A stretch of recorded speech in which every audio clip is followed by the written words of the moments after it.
नमस्कार, सलाम, प्रणाम और सुबह के इंडी प्लस न्यूज देख रहे हैं सभी दर्शकों को प्यार भरी सत श्री अकाल। दोस्तों, इस वक्त की बहुत ही बड़ी खबर लेकर एक बार फिर से आपके सामने हाजिर हुए हैं, जो जुड़ी हुई है भारत के ट्रेड से। दोस्तों, आप एक महीने के अंदर अगर बिजनेसमैन हो तो हिसाब किताब लगाते हो कि इस महीने के अंदर हमें घाटा हुआ कि मुनाफा हुआ। वैसे ही दोस्तों, आज की ये खबर है, भारत देश ने कितना एक्सपोर्ट किया, कितना इंपोर्ट किया, वो हिसाब किताब भारत की सरकार ने न्यूज़पेपरों के चलते देश की जनता को दे दिया है। अब ये देश की जनता के ऊपर है कि वो इस हिसाब किताब को देखती है या नहीं देखती है, और हम अपनी जिम्मेवारी निभा रहे हैं। ये हिसाब किताब लेकर आपको एक बताने के लिए आ गए हैं कि देखिए भारत का एक महीने के अंदर इंपोर्ट एक्सपोर्ट कितना हुआ, जो अप्रैल का महीना अभी गुजरा है।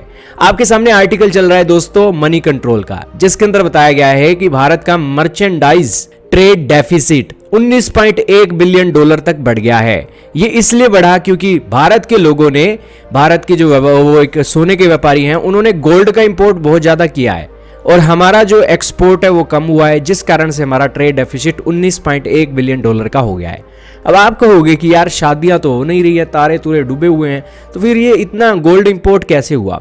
दोस्तों, गोल्ड इंपोर्ट होने के कई कारण हैं, वो कारणों की चर्चा नहीं करेंगे, लेकिन चर्चा करेंगे कि आखिरकार कितना हमने इंपोर्ट किया, कितना एक्सपोर्ट किया। सबसे पहले तो हम थैंक यू बोलना चाहेंगे मनी कंट्रोल की टीम का, जिन्होंने एक बेहतरीन डाटा दिया है मार्च महीने का भी और अप्रैल महीने का भी, और आपको एक क्लैरिटी से बता दिया है कि देखिए मार्च महीने के अंदर हमारा ट्रेड डेफिसिट कितना था और अप्रैल के अंदर कितना है। आपके सामने एक प्रॉपर डाटा मैप चल रहा है, इमेज चल रही है, जिसके अंदर बताया गया है कि अप्रैल 2024 के अंदर हमने 34.99 बिलियन डॉलर का एक्सपोर्ट किया है। ये जो ग्रीन स्ट्रिप दिख रही है ना, ये एक्सपोर्ट किया है दोस्तों, और जो हमने इंपोर्ट किया है वो 54.09 बिलियन डॉलर का किया है। और ट्रेड डेफिसिट हो गया यहाँ पर तो, क्योंकि हमने इंपोर्ट ज्यादा किया है, एक्सपोर्ट कम किया है, तो ट्रेड डेफिसिट को ट्रेड घाटा बोलते हैं। यानी कि हमें अप्रैल महीने के अंदर 19 बिलियन डॉलर का घाटा पड़ गया दोस्तों भारत को, हमने जितना भी एक्सपोर्ट किया इंपोर्ट किया उस हिसाब से। और मार्च महीने के अंदर हमारे देश को कितना घाटा पड़ा? हमारे मार्च महीने के अंदर 15 बिलियन डॉलर का दोस्तों हमें घाटा पड़ा। और मार्च महीने के अंदर हमारा जो ट्रेड घाटा है इसलिए कम हुआ क्योंकि हमने एक्सपोर्ट ज़्यादा किया था और इंपोर्ट भी थोड़ा ज़्यादा किया था, लेकिन एक्सपोर्ट थोड़ा ज़्यादा था इस अप्रैल महीने के मुताबिक। लेकिन दोस्तों, ये भी अब आपको बात पता लग गई। अब आप कहोगे कि यार शादियाँ हो नहीं रही हैं और गोल्ड इंपोर्ट ज़्यादा हुआ है, तो गोल्ड इंपोर्ट कितना किया है हमारे व्यापारियों ने?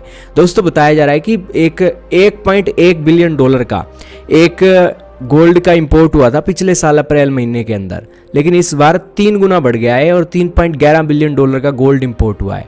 और गोल्ड का जो रेट है दोस्तों मार्केट के अंदर, वो भी हाई चल रहा है। 75,000 रुपये के हिसाब से गोल्ड की कीमतें चल रही हैं 10 ग्राम को लेकर। और जिन्होंने नई शादियाँ करवाई वो भी देख रहे होंगे यार गोल्ड बड़ा महंगा हो गया। तो खैर ये एक बातें हैं जी। बाकी हमारी सरकार ने एक और जानकारी भी दी है। उन्होंने कहा है कि हमारा जो ट्रेड घाटा है ना, वो 19 बिलियन डॉलर का तो हुआ है, लेकिन ओवरऑल ट्रेड घाटे को देखें ना तो ओवरऑल ट्रेड घाटा हमारा 6 बिलियन डॉलर का ही हुआ है। दरअसल दोस्तों, उनका ये कहने का मतलब है कि ये जो डाटा आपको दिखाया है ना हमने, ये डाटा है कमर्शियल और एक गुड्स एक्सपोर्ट का। जो हमारे व्यापारी अनाज बेचते हैं, बीज बेचते हैं, या जो भी एक कंटेनरों के अंदर भरकर चीज़ें जाती हैं, उसे गुड्स एक्सपोर्ट बोला जाता है।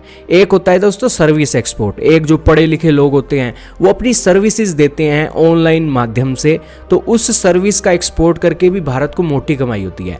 अप्रैल महीने के अंदर बताया गया कि 29.57 बिलियन डॉलर का हमने सर्विस एक्सपोर्ट किया है, और इसीलिए गुड्स और सर्विस एक्सपोर्ट को मिला लिया जाए तो भारत का जो ट्रेड घाटा है वो मात्र 6.51 बिलियन डॉलर का हो जाता है। तो यानी कि ये एक बात भी आपको पता लगी। तो ये एक ओवरऑल न्यूज़ है दोस्तों, सिंपल लैंग्वेज में एक अच्छे ढंग से हमने पेश की है ताकि हर कोई इसे समझ सके और पता लग सके कि भारत देश को एक महीने के अंदर कितना घाटा हो रहा है, कितना मुनाफा हो रहा है। आपका क्या मानना है दोस्तों? कमेंट सेक्शन के अंदर जरूर बताइएगा। हमने तो अपनी मेहनत के चलते जितना भी हो सके उतना प्रयास किया है। आप हमारी वीडियो को पसंद करते हो तो जरूर लाइक भी कर दीजिएगा और कमेंट भी कर दीजिएगा, क्योंकि इससे हमें प्रेरणा भी मिलती है, और हो सके तो दोस्तों से भी शेयर कर दीजिएगा। और दोस्तों, एक जानकारियाँ दोगे ज़्यादा तो इससे ही एक देश का एक निर्माण अच्छे तरीके से होता है। तो जरूर दोस्तों शेयर कीजिएगा।